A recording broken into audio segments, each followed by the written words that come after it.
우리 좌우에 계신 분들과 한번 인사하겠습니다. 사랑합니다. 한번 인사하겠습니다. 사랑합니다.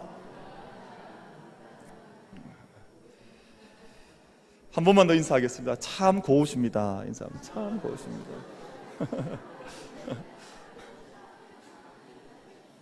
대단히 부담스러워하시는 분들이 많이 계신 것 같아요. 말씀하시는 분도 부담스러워하시고 듣는 분도 부담스러워요. 벌써 그 한 분기가 지났고 이제 두 번째 분기로 저희가 들어왔습니다. 저희가 그 4월 첫째 주를 맞았기 때문에 저희가 그냥 지나칠 수 없는 우리 만민 캠페인 구호 한번 같이 하겠습니다. 자, 구호 준비. 저희 하나님께서 참 이렇게 잊을 수 있는 은혜도 주셨어요. 이게 얼마나 은혜인지 모릅니다. 저희가 다 기억하고 있으면 잘 살아갈 수가 없거든요. 한 달만 지나도 저희는 뭘 외쳐야 될지, 대한민국을 외쳐야 될지, 만세를 외쳐야 될지, 우리 같이 주님 한번 하겠습니다. 우리 구호 준비. 우리는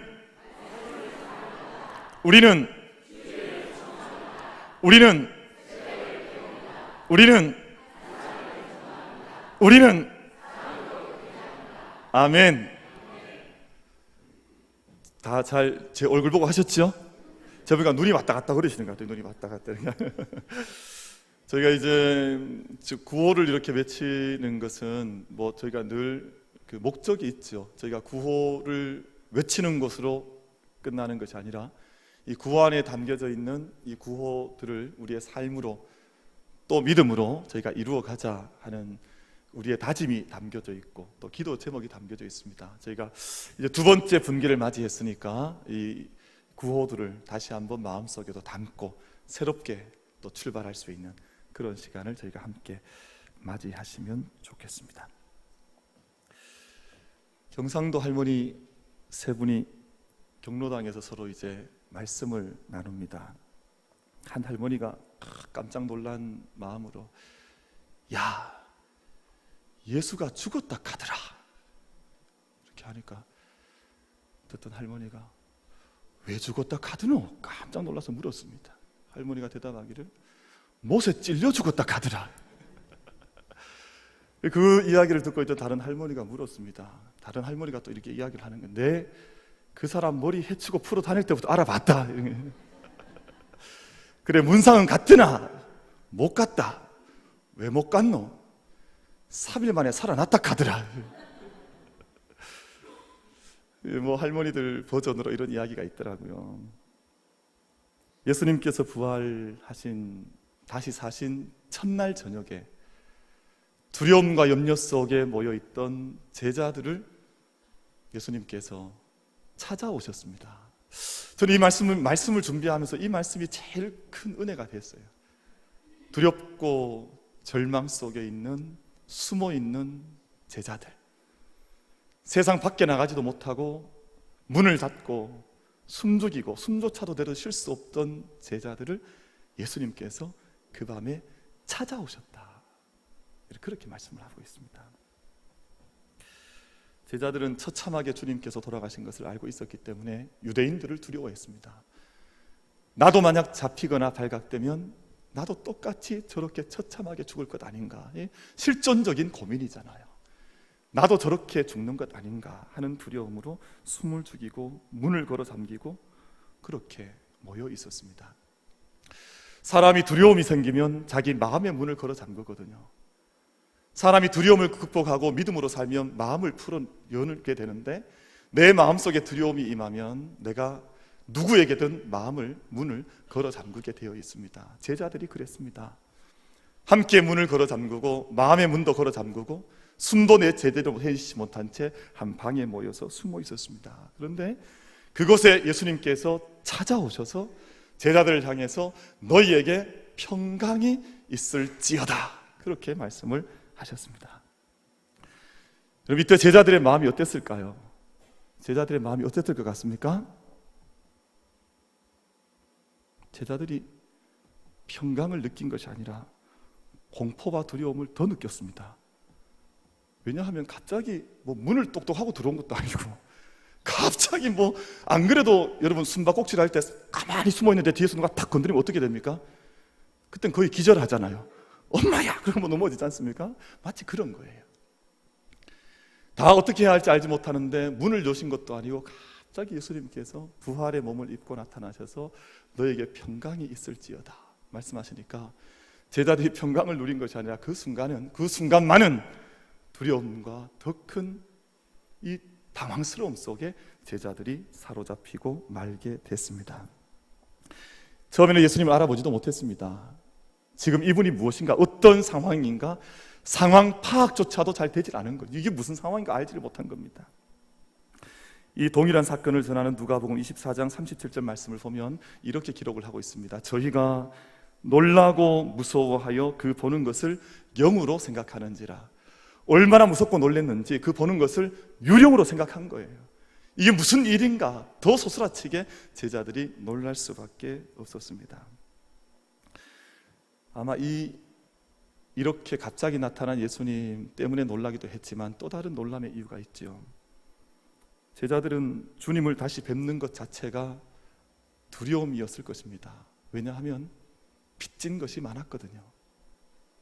예수님 잡혀가실 때 다 뿔뿔이 도망가 버리고 십자가 따라갔던 제자는 단 한 사람도 없었고, 또 베드로는 자기의 생애 가장 중요한 순간에 예수님을 3번이나 나는 저 사람을 모른다 저주하며 부인했기 때문에 제자들은 예수님을 향해서 빚진 것이 많았습니다. 예수님 그 앞에 나타나신 것이 기쁨이 아니었었고 도리어 두려움이요 도리어 당혹스러울 수밖에 없는 제자들의 모습을 저희가 보고 있습니다. 그런데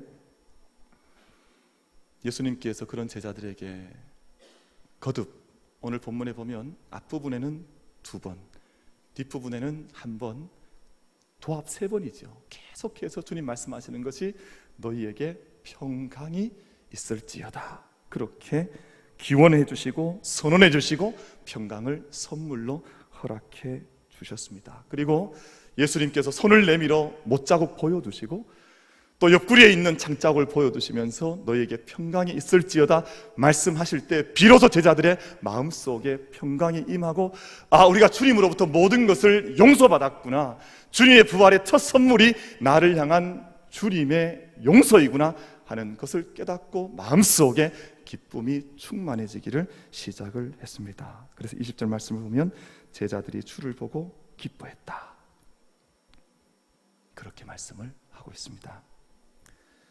제자들이 예수님께서 부활 후 처음 주신 이 말씀을 통해서 주님의 부활이 가져온 첫 번째 선물이 바로 기쁨이었고 용서였고 평강이었다고 하는 것을 제자들 마음속에 스스로 깨닫게 되었다고 하는 것입니다. 요한복음 16장 22절에서 예수님께서 말씀하시거든요. 지금은 너희가 근심하나 내가 다시 너희를 보리니 너희 마음이 기쁠 것이요 너희 기쁨을 빼앗을 자가 없으리라. 그리고 이어지는 24절에서 이렇게 말씀합니다. 지금까지는 너희가 내 이름으로 아무것도 구하지 아니하였으나 구하라, 그리하면 받으리니 너희 기쁨이 충만하리라 라고 주님께서 지금은 너희 마음속에 근심과 수심이 있다 할지라도 내가 부활의 주로 너희가 다시 만나게 될 때에는 너희 가운데 기쁨이 충만할 것이라고, 세상이 그 어떤 세상의 일도 너희의 기쁨을 빼앗아 가지 못할 것이라고 말씀을 해주고 계신 것입니다. 그리고 제자들 마음속에 기쁨이 충만해지기를 시작을 했습니다. 어제 결혼식이 있어서 저기 수성구에 다녀왔습니다. 제가 수성구 수성문 옆에 있는 이제 예식장에서 주례를 하고 돌아오는데, 전 대구가 이런 곳인 줄 어제 처음 알았습니다. 돌아오는데 2시간 걸렸습니다. 대구가 이런 땅인 줄 제가 어제 처음 알았어요. 예전에 미처 몰랐습니다. 2시간 딱 출발해서 교회 딱 도착하니까 2시간 걸렸어요. 아마 대구의 모든 사람들이 다 길거리로 쏟아져 나온 것 같더라고요. 이 차가 얼마나 많은지. 근데 이제 결혼식을 마치고 수성못가로 해서 이제 수성못을 기왕에 왔으니까 한 바퀴 돌자. 그래서 이제 오른쪽으로 빠져나오지 않고 왼쪽으로 해서 이렇게 수성못을 한 바퀴를 도는데, 이야, 사람들 얼굴이 얼마나 기쁨에 충만해 있는지 다 막 카메라 꺼내 들고 온 국민의 카메라 기사화가 다 돼 있더라고요. 막 다 이렇게 카메라 다 들고 또 두셈이 같이 찍잖아요. 이렇게 다 같이 찍고 김치하고 찍고 뭐 또 카메라 봉을 들고 찍고 사람들 모습이 막 얼마나 기쁨에 충만해 있는지 제가 그 사람들 구경하느라 2시간이 그냥 훌쩍 지나가 버렸습니다. 야, 사람들이 왜 저렇게 기뻐할까? 사진을 찍는다고 난리고 온 세상이 막 기쁨에 충만해 있는 것 같더라고요. 이유는 간단합니다. 세상 가운데 충만한 생명, 세상 가운데 충만한 아름다움, 여기에 사람들이 자기도 알지 못하는 채 그 생명에 끌리는 거예요. 아, 여기에 생명이 있으니까, 여기에 아름다움이 있으니까 자연스럽게 끌려가서 사진을 찍고 즐거워하고 기쁨의 탄성을 지르고 사람들이 다 그렇게 하는 거예요. 대구의 모든 길거리마다, 제가 오전에 돌예배가 있어서 여기 두류공원에 갔더니 거기도 마찬가지예요. 거기도 사람들이 다 조금은 정신이 나간 것 같더라고요. 얼마나 막 정신없이 사진을 찍고 하는지. 수성못에 가도 마찬가지예요. 길거리마다 사람들이 다 그렇게 하는 이유는 단 한 가지입니다. 세상 가운데 충만한 생명을 자기도 알지 못하는 채 즐거워하고 기쁨에 함께 참여하는 것 아니겠습니까? 죽었던 나무 가지들에서 싹이 나오고 거기에 꽃이 피어나고 사람들이 함께 그 생명의 잔치에 자기도 모르게 참여하고 있는 것이죠. 저희가 기억해야 할 것이 있습니다. 그 찬란했던 꽃들이 지고 나면, 여러분, 벚꽃이 얼마나 빨리 집니까? 그 꽃잎이 비라도 단 한 번 와서 땅에 떨어지고 나면 사람들은 그 꽃을 더 이상 쳐다보지 않습니다. 벚꽃이 땅에 떨어지고 나면 사람 발에 밟히는 것뿐이죠. 여러분, 무궁화도 얼마나 아름답습니까? 떨어지면 얼마나 지저분합니까? 그러고 나면 사람들은 그 기쁨을 순식간에 다 잃어버리고 말아버립니다. 그것이 세상이 주는 기쁨이죠. 아마 세상에 조그만 일이 있어도 그 온 길거리를 메웠던 사람들은 흔적도 없이 다 사라지고 말 것입니다. 그래서 예수님께서 주신 말씀이 있습니다. 요한복음 14장 27절의 말씀, 평안을 너희에게 끼치노니 곧 나의 평안을 너희에게 주노라. 내가 너희에게 주는 것은 세상이 주는 것과 같지 아니하다. 너희는 마음에 근심하지도 말고 두려워하지도 말아라. 부활하신 주님께서 두려움 가운데 빠져있던 제자들에게 찾아오셔서 주셨던 평안은 세상이 주는 일시적인 평안과 기쁨과는 전혀 다른, 세상이 주는 것과는 같지 않아서 그 마음속에 흔들림이 없는 기쁨과 평안을 주님께서 제자들에게 허락해 주신 것입니다. 너에게 주는 기쁨을 그래서 아무도 빼앗을 자가 없다. 누구라도 너의 기쁨을 빼앗거나 너의 기쁨을 손상시킬 수가 없다. 주님께서 그렇게 말씀을 하신 것입니다. 예수님께서 제자들에게 부어주신 평강과 기쁨의 근원은 예수님의 십자가와 부활이었습니다. 예수님의 십자가와 부활이 없다면 오늘 저희가 이 기쁨 가운데, 이 열정 가운데 주님 앞에 나아갈 수 없을 것입니다. 십자가 위에서 우리 주님께서 나를 위하여 나의 모든 죄짐과 인생의 짐을 다 해결해 주시고 죽으셨기 때문에 우리의 기쁨의 이유가 있습니다. 주님께서 그저 십자가에 죽으시고 무덤 속에 묻혀 계신 것이 아니라 부활하셔서 살아나셔서 생명의 주로 우리 가운데 부활의 주님으로 우리를 찾아오시기 때문에 우리 가운데 기쁨의 이유가, 생명의 기쁨의 이유가, 세상이 주는 기쁨과는 다른 그 기쁨의 이유가 우리들에게 있는 줄로 믿습니다. 사랑하는 성도 여러분, 우리에게 이 기쁨과 평강의 선물, 기쁨과 평강의 이유를 빼앗기지 않는, 이것을 놓치지 않는 우리 모든 성도님들이 되기를, 이것이 주님께서 부활하시고 우리에게 주신 첫 번째 선물이거든요. 이 선물 우리 모든 성도들께서 빼앗기지 않는 은혜가 우리 모두에게 있게 되기를 간절히 바라겠습니다. 옆에 분 가면 인사하겠습니다. 기쁨을 빼앗기지 맙시다. 인사 한번 할게요. 기쁨을 빼앗기지 마십시오. 저는 웬만하면 기쁨을 다 빼앗기지 않습니다. 누가 뭐라 그래도 제가 마음속에는 웃습니다. 저한테 한번 욕 한번 해보십시오. 제가 한번 웃어보겠습니다. 내 안에 있는 변치 않는 주님께서 계실 때 빼앗기지 않는 이 놀라운 기쁨, 세상이 주는 기쁨과는, 찰나적인 기쁨과는 다른 기쁨과 평강을 우리가 온전히 부여잡는 은혜가 이 재단 가운데 우리 모든 성도님들께 있게 되기를 축원드립니다. 예수님께서 본문 21절에서 다시금 제자들에게 말씀하십니다. 아버지께서 나를 보내신 것 같이 나도 너희를 보내노라. 예수님께서 제자들을 세상으로 파송하신다는 뜻입니다. 부활하신 주님께서 제자들을 찾아오신 이유는 그저 제자들을 만나기 위해서 오신 것 아니었습니다. 야, 내가 살아났다, 내가 이렇게 너희를 만나기 위해서 왔다, 단지 그것 위해서 오신 것이 아니라 정말 중요한 이유는 주님 살아나셨다는 것을 제자들을 통해서 세상 가운데 알리시기 위해서, 그 사명 주시기 위해서 제자들을 찾아오신 것입니다. 그래서 부활의 소식은 반드시 세상에 알려져야 할 소식입니다. 그저 묻혀져야 할 소식이 아닙니다. 이 소식이야말로, 이 복음이야말로 온 세상에 전해져야 할 하나님 나라의 소식이요 구원의 기쁜 소식이기 때문에 이 소식을 우리를 통해서 세상 가운데 전하기 위해서, 하나님께서 나를 세상에 보내신 것처럼 나도 너희를 세상에 보내시기 위해서 부활하신 주님께서 제자들을 찾아오셨다고 말씀하시는 것입니다. 4.13 선거가 얼마 남지 않았습니다. 제가 이 말씀 묵상하다가 좀 죄책감이 들었어요. 제가 알기로는 4.13 선거에 나온 분들 가운데 많은 분들이 그 범법자예요. 우리가 잘 분석하고 잘 헤아리는 것이 필요한데, 많은 범죄를 저지르고 나서도 떳떳하게 사람들 위해서 일하겠다고 이제 후보자로 나선 거잖아요.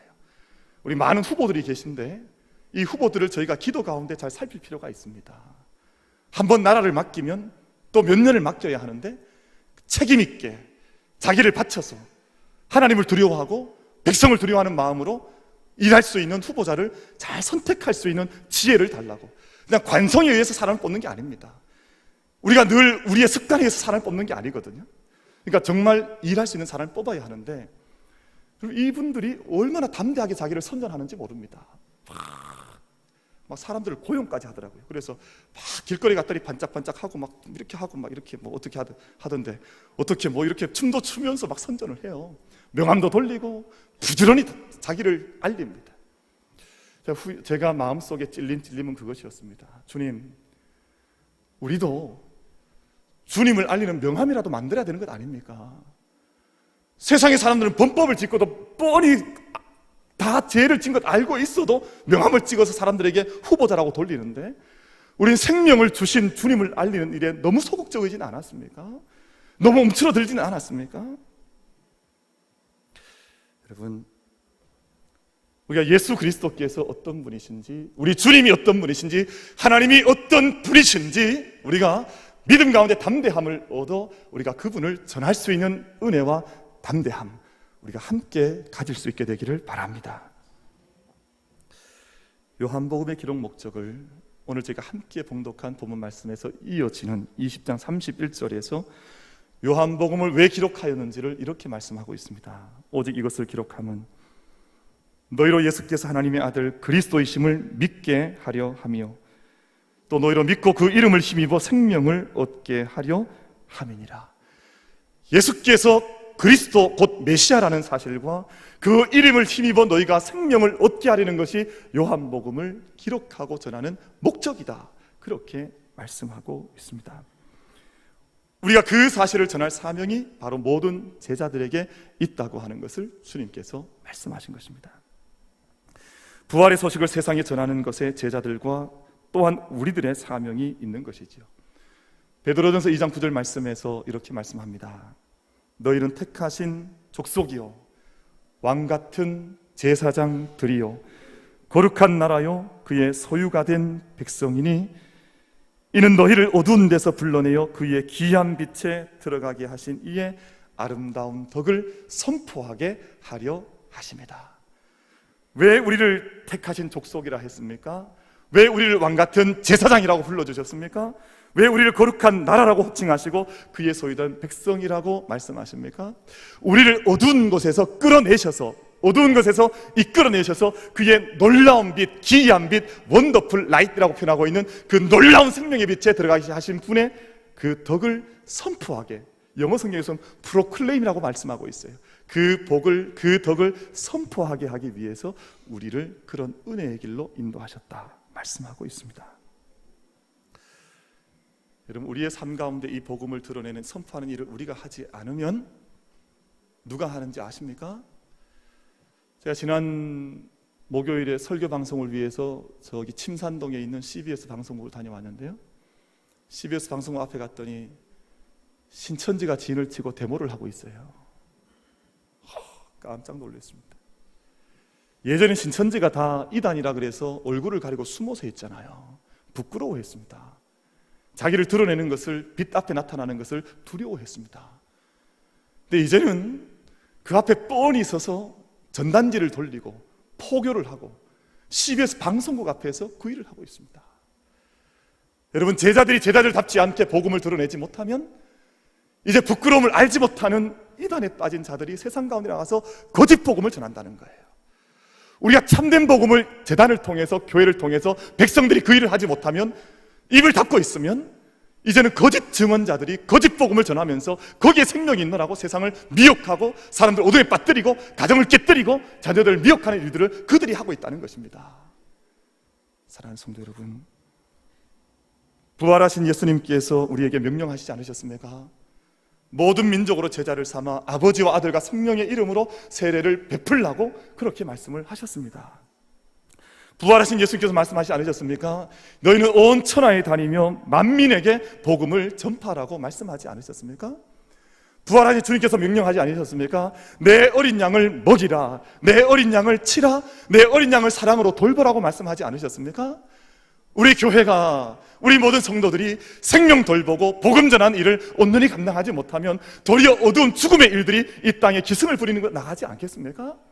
사랑하는 성도 여러분, 주님께서 우리에게 주신 이 두 번째 선물이자 명령, 너희는 세상에 나가서 복음을 전하라고 하신, 하나님께서 나를 이 땅에 보내신 것처럼 나도 너희를 세상에 보내노라 말씀하셨으니 우리들도 우리의 온 삶으로 복음과 빛을 전하는 일을 감당해 나갈 수 있는 이 재단과 우리 모든 성도들이 되기를 주님 이름으로 축원을 드리겠습니다. 이 일 해야 됩니다. 우리가 정말 무슨 전단지를 만들거나 무슨 명함을 만들지 않는다 할지라도, 할 수도 있겠습니다만 어떤 방법으로, 어떤 모양으로 부름받는다 할지라도 우리의 선 자리에서 복음 전하는 일에 우리의 입술을 열 수 있는, 우리의 믿음의 문을 열 수 있는 우리 모두가 다 되기를 주님의 이름으로 축원을 드리겠습니다. 부활하신 주님께서 세 번째 선물 제자들에게 주시는데요, 22절 말씀 주십니다. 이 말씀을 하시고 그들을 향하사 숨을 내쉬며 이르시되 성령을 받으라. 예수님께서 기쁨 주시고 평강 주시고 또 제자들을 세상으로 파송하는, 세상으로 보내주시는 그 은혜의 선물 주시고 더불어 말씀하신 것이 그들을 향하여 숨을 내쉬면서 성령을 받으라 말씀하셨습니다. 창세기 말씀을 보면 하나님께서 흙으로 사람 빚으신 후에 그 코에 생기를 불어넣으셨을 때 그 죽어있던 자가 일어나서 생명이 된지라, 살아있는 사람 되었고 생명의 사람이 되었다고 말씀하고 있습니다. 똑같은 사건이에요. 예수님께서 마치 죽은 것처럼 두려움 속에 떨고 있던 자들에게 찾아오셔서 숨을 그들에게 푹 내쉬면서 너희가 성령을 받으라 말씀을 하셨습니다. 그때 죽었던 자들이 살아났습니다. 그때 두려움에 빠져있던 심령들 속에 기쁨이 맺고 평강이 맺고 세상으로 나아갈 용기가 임했고 하나님의 은총을 받게 됐습니다. 사랑하는 성도 여러분, 이 시간 예배 가운데 임재해 계신 성령의 충만함을 덧입는 여러분들 되기를 축원합니다.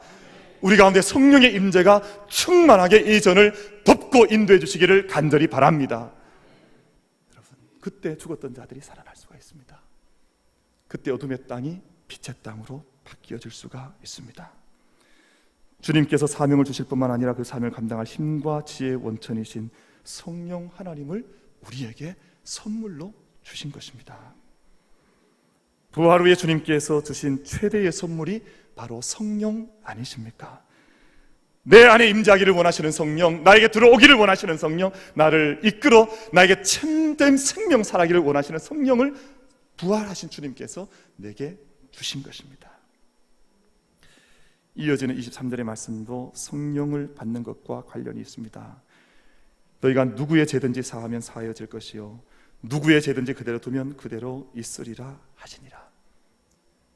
여러분, 우리 마음속에 용서치 못하는 죄의 마음을 켜켜이 붙들고 있으면 성령 받지 않은 것입니다.